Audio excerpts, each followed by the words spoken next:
hancur di mana-mana. Hari ini kita punya derita seorang anak bernama berumur 3 tahun, berasal dari Kabupaten Sukabumi, pada sebuah kampung terpencil. Ibunya ODGJ, bapaknya mengalami TBC. Anak itu tiap hari di kolong. Dia meninggal di rumah sakit dalam keadaan seluruh cacing-cacing keluar dari mulut dan hidungnya. Betapa kita gagap dan betapa kita lalai. Kenapa? Perangkat birokrasi yang tersusun sampai tingkat RT ternyata tidak bisa membangun empati. Kenapa? Manusia tidak terbangun dalam nalar dan rasa. Semua orang bicara anggaran, semua orang bicara keuangan. Dia lupa bahwa di balik anggaran ada rasa dan cinta yang bisa mengadakan yang ada, mentiadakan yang tiada. Kerangka itu adalah koreksi diri. Dan saya memutuskan terhadap desa itu memberikan hukuman. Saya tunda bantuan desanya karena desanya tidak mampu mengurus warganya. Kerangka ini harus dibangun. Kenapa? Kita bertugas mengemban amanah, titah dari Allah. Seluruh titah dari Allah harus kita pahami apa yang kita lihat dalam rangkaian peristiwa alam. Maka cerita Jawa Barat yang dulu bersama Banten pasti dimulai dari Tarumanegara. Tarumanegara menceritakan tentang apa? Tarumanegara menceritakan tentang kepemimpinan yang mengelola air, kepemimpinan yang mampu mengelola sumber daya sungai, yang mengelilingi daerah Bekasi yang diawali dari Bogor. Maka Tarumanegara menceritakan tentang peradaban air, di mana kepemimpinan mampu menguasai hulu sungai dan daerah aliran air, serta muara yang pada akhirnya bisa menguasai lautan utara.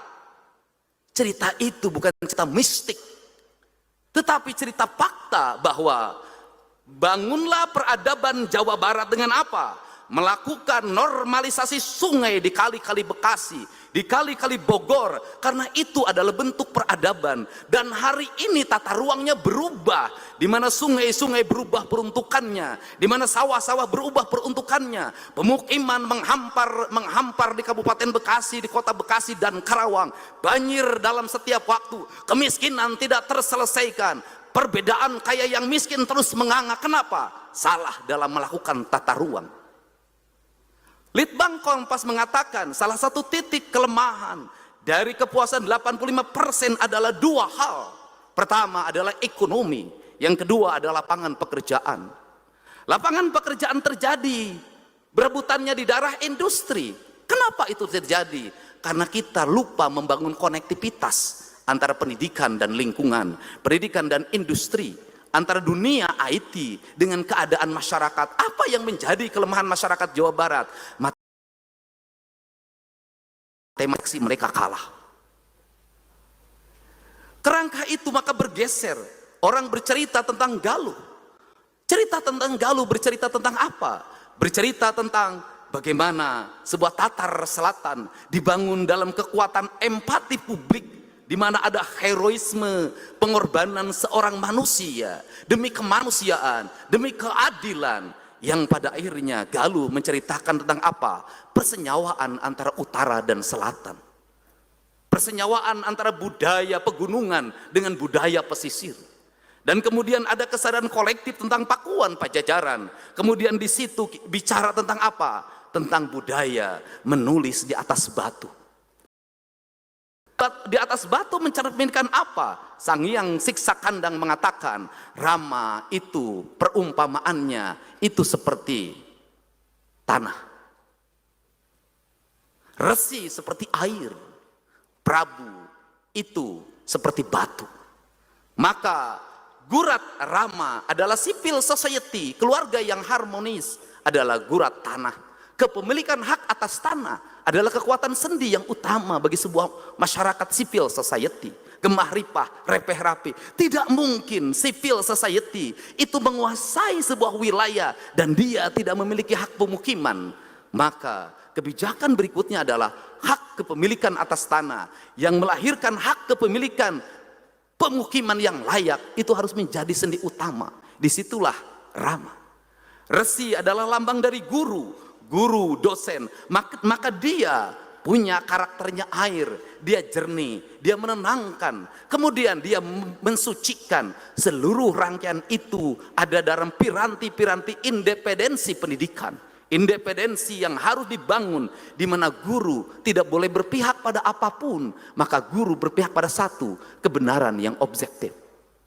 Kemudian Prabu, maka Prabu itu adalah gurat batu, maka dia menulis dalam batu, meskipun menulisnya sulit, meskipun banyak tantangan yang dihadapi, meskipun ada gelombang penentangan yang berlangsung, tetapi seorang Prabu harus punya keyakinan bahwa yang dia tuliskan adalah bukan untuk dirinya, yang dituliskan bukan untuk etiknya, yang dia tuliskan bukan untuk elektabilitinya, yang dia tuliskan adalah cerita catatan masa depan, di mana kepemimpinannya menjadi legacy bagi pewarisan kepemimpinan ke depan. Lahir orang yang tercerdaskan lewat tulisan itu, maka itu ada dalam cerita Galuh Pakuan. Kemudian kita akhirnya memasuki sebuah era di mana Kacirbonan menebarkan sebuah nilai baru, nilai menyempurnakan tradisinya orang Jawa Barat yang memiliki spirit asa, silih asih, silih asu, nu jauh urang deketkeun, geus deket urang layutkeun, geus layut urang paheutkeun, geus paheut silangikeun. Sebuah nilai yang dia terbangun dalam harmoni tatar Sunda. Tetapi ada nilai syar'i yang harus disempurnakan. Maka cipta rasa, sirna rasa, menyempurnakan rasa yang dimiliki oleh orang Sunda, yang terdiri dari entitas-entitas yang hari ini memiliki keragaman dalam kebudayaan. Karena rasa, maka rasalah sebagai sendi utama untuk mengayuh pembangunan yang melahirkan gelombang kepemimpinan Sumedang Larang, Subang Larang. Sebuah nilai yang kita memasuki era POC, kita memasuki era kemerdekaan, maka sintesanya adalah pembangunan tidak bisa didasarkan hanya pada pikiran teknokratik. Dalam bahasa kebudayaan, pembangunan tidak hanya mengandalkan saringseknya iket, tapi pembangunan harus dibangun dalam kekuatan kancing caringcingnya kancing. Apa itu? Pembangunan bukan hanya mengandalkan intelektual cohesion, tetapi pembangunan harus dibangun dalam piranti emosional cohesion dan spiritual cohesion. Seluruh nilai-nilai itu adalah sistem nilai pendidikan yang diajarkan dalam ajaran Pancawaluya. Maka manusia Sunda itu adalah manusia yang cager, bager, bener, pinter, singer. Maka Pancawaluya harus dibangun dalam sebuah gerbang. Maka hari ini pemerintah Provinsi Jawa Barat mengedepankan sebelum masuk ke masuk ke gerbang Pancawaluya. Maka gerbang itu bertujuan mengantarkan sebuah nilai ajaran yang pada akhirnya manusia Sunda, manusia Jawa Barat itu apa? Kaluhur sirungan, kahandap akaran. Kerangka inilah pijakan pembangunan yang kita tata. Pembangunan harus mampu melahirkan sirung, yaitu tumbuhnya benih-benih baru, tumbuhnya bunga baru, tumbuhnya buah baru, melahirkan metamorfosis ke depan. Itu yang disebut dengan kiwari, bihari, jeung poe isu. Maka sains adalah pendekatan, maka teknokratik adalah pendekatan, maka teknologi adalah pendekatan. Tetapi seluruh pendekatan itu akan mengalami perubahan dalam setiap waktu. Maka orang Sunda mengatakan, mi indung ka waktu, mi bapa ka zaman, pindah cai, pindah tampian. Kerangka ini tidak bisa berjalan kalau apa? Kalau kahandap teu akaran. Karena kahandap teu akaran, pembangunan kita harus menginjak bumi. Tidak penting dipuji orang, tidak penting bagus dalam tayangan, tidak penting reka-reka gambar dibuat-buat di media sosial, tidak penting.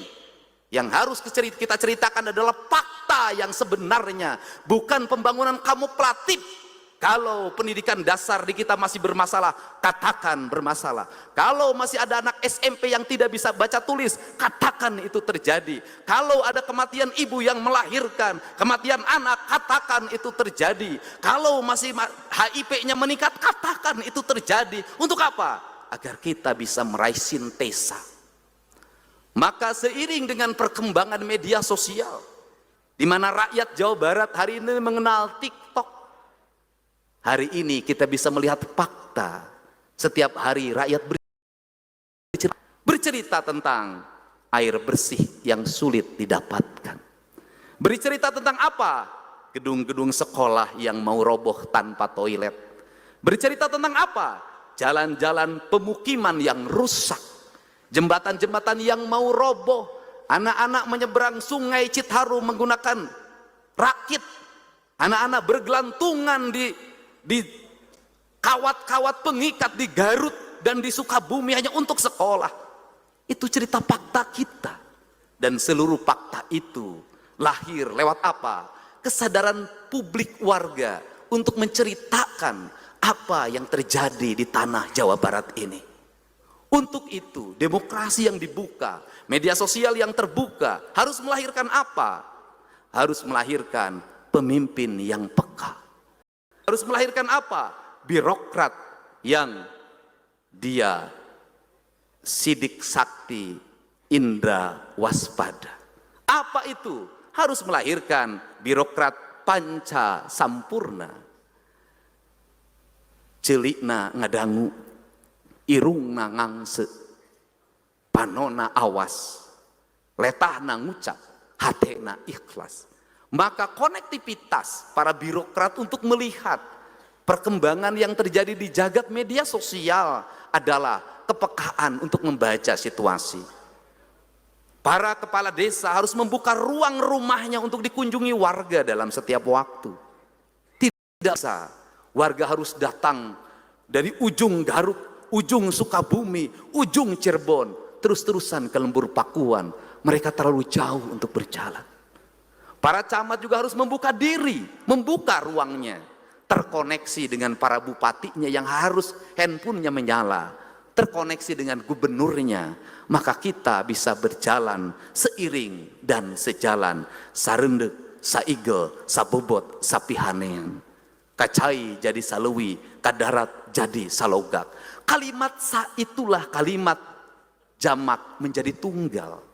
Jamak artinya apa? Kita ada ragam partai politik, kita ada ragam daerah, kita ada ragam kepentingan, ada ragam baju, tetapi seluruh keragaman itu manakala didorong oleh kebeningan hati, maka yaitu kalimat sa, kalimat yang mempertautkan, kalimat yang mempersatukan, kalimat yang menyatukan, yang tanpa jeda, bahwa di antara kita yang bekerja, baik legislatif, eksekutif, yudikatif, dari mulai gubernur, para ketua DPRD, para wakil ketua, para anggota, dan seluruh sampai pada tingkat RT, RW, bupati, wali kota, lurah, camat, kepala desa, kuwu, ada yang menyatukan, yaitu kalimat ilah, la ilaha illallah.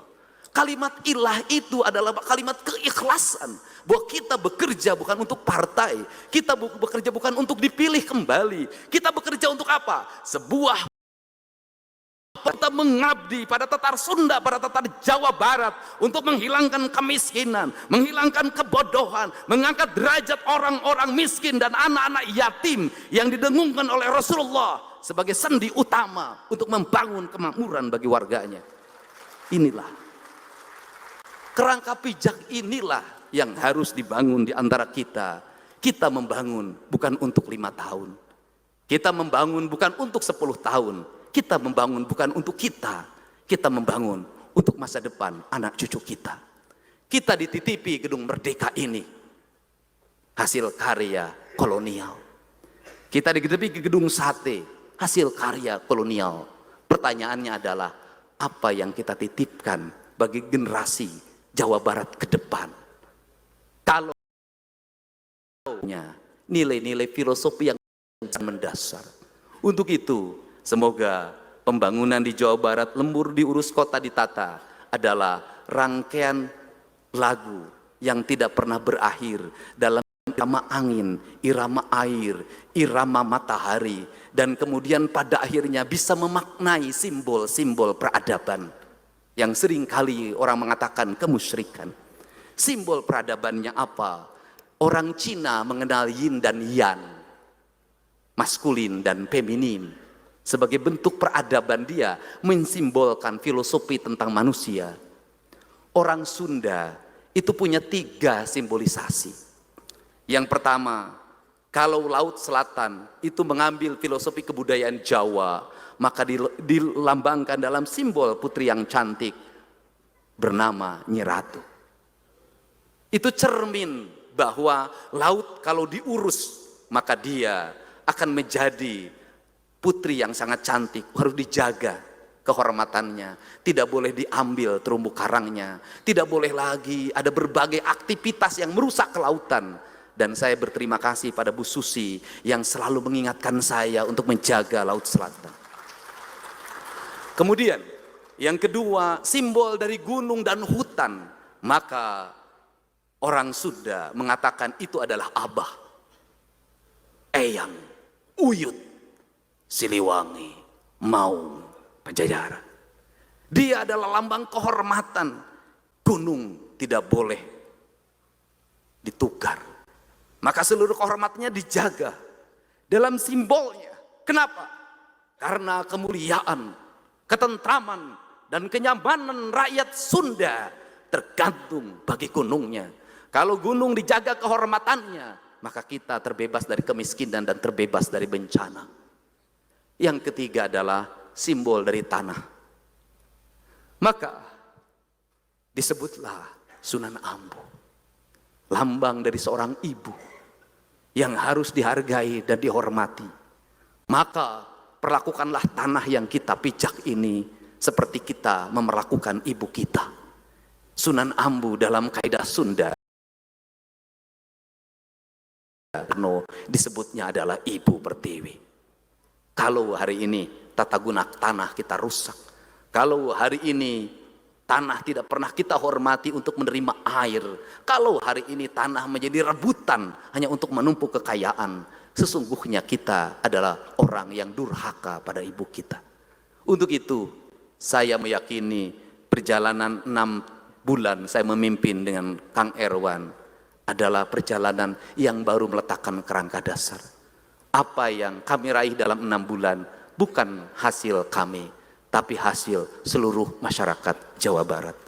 Hasil pimpinan dan anggota DPRD dari mulai provinsi sampai kabupaten kota. Hasil dari seluruh jajaran para bupati wali kota sampai para ketua RT dan RW-nya. Mari kita bersama membangun Jawa Barat, paheyek-heyek lengan, pa antai-antai tangan, sarendek saigel, sapuput, sapihanean, kacai jadi salewi, kadarak jadi salogak. Wallahu muafiq ila aqwamit thoriq. Assalamualaikum warahmatullahi wabarakatuh. Sampurasun.